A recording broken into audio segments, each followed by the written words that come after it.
Well, Georgie and Will, welcome to Beliefnet TV. I'm so happy to see you. Just saw the movie. It is wonderful. You must be so proud. Yeah, I think we are really proud of it. We worked really hard on it, and it was a real collaborative effort with the cast and crew, so we're glad that it's turned out well and that people are enjoying it.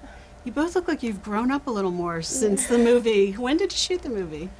We shot it, it's almost like we finished it almost a year from now, really. Yeah, so we've sort of finished it a year from release, which is kind of, I don't know, it seems quite strange, to be honest. It's been a real roller coaster, this film, and really kind of 3 years in the making, especially for the director Michael Apted as well. Yeah, it took a long time to kind of get going. What's it like to grow up in such an important franchise? Do you feel a certain responsibility? I do feel a responsibility. We definitely really feel a bit of pressure to kind of satisfy the fans, because they are the people who you want to impress. Everyone has their own interpretation, so you want to be able to kind of satisfy as many of those as possible. But yeah, I mean, I've learned so much from doing these films, so I guess it's been a real positive experience for me. That's wonderful. Yeah. I wanted to ask you a little bit about your characters. I'll ask you first, Will, about Eustace, because he was quite annoying, a boy who was quite annoying who becomes very courageous.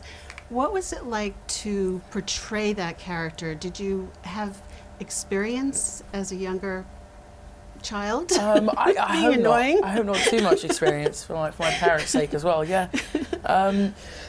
You know, sorry, excuse me. It was interesting. It was so fun playing that character, and as you say, you know, really kind of annoying, sort of bratish, obnoxious kid, and you know, it was a really fun character to play, and it was challenging but fun, and it was that kind of thing of almost making him unredeemable, making him so hateful that the audience almost thought that he could never really change. And then as a dragon, I think you see changes in him that are quite drastic. And most of those are kind of, I suppose, induced by Reapercheap, who sort of acts as a mentor to him almost. And when he sort of transformed back into a boy, he's really a kind of a completely different person. And that was interesting, playing two sides to him. Yeah. Does that give us a special message about courage? Maybe a message for young men? Certainly, absolutely. It gives a very strong message about courage and faith in oneself and those around them, and a kind of a sense of perseverance as well, and also the fact that, you know, Eustace's change is born out of sort of self-reflection, and it really takes someone else as well to kind of encourage that out of him, to sort of make him see the error of his ways, and I think that's why he is such a sort of a different, almost a completely different person by the end of the film. Totally transformed, really. And also, Georgie, your character, who is beautiful, a queen, and very brave, has a self-image issue, right? Want to be like your beautiful bigger sister? It was interesting to play that. I think my main challenge that I had with it was trying to make her relatable to all teenage girls who kind of face the same problems that she's facing in this film. I definitely think that insecurity is something that everybody suffers from at some time in their life. So it was a real challenge, but also it was very satisfying to be kind of giving people a message on how to kind of deal with those problems and how they can overcome those challenges. So it was very fun to play, but I did feel sorry for little Lucy quite a bit. Do you think it's really important for young girls to love themselves as they are?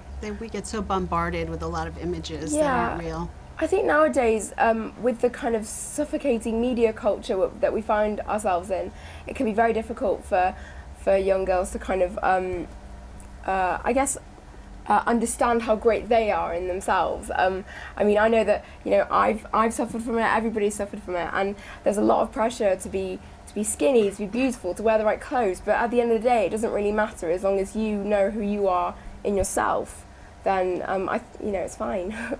That's beautiful. Of course, the film has a very strong spiritual message. Now, do you think of it as a spiritual message, or do you think of it as an inspirational message? I guess it's kind of both, isn't it? Yeah, how you interpret it. I think the best thing about these films is that if you look for kind of religious allegory and a spiritual allegory, then you will find it, of course you will.